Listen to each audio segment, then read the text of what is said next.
మిత్రులారా, ఇక్కడ చూస్తున్న వరి రకం కరుపుగా ఉన్నాయి. ఇది మొత్తం కూడా అండి ఈనేయడం జరుగుతుంది. ఇక్కడ మీరు గమనిస్తే చూడటానికి కూడా పొలం మాత్రం చాలా అందంగా ఉంది.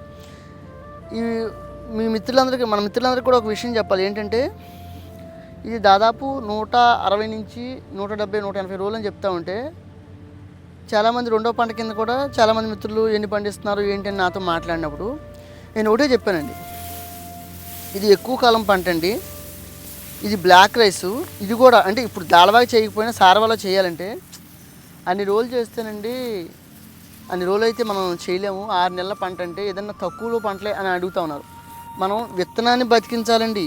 మొట్టమొదటి మనం గమనించండి, మన ప్రకృతి వ్యవసాయం చేయడం అంటే చేయడం కాదు, విత్తనాన్ని బతికించాలి. ఈ నల్ల బియ్యం ఏదైతే ఉందో దీంట్లో చాలా ఔషధ గుణాలు ఉన్నాయి.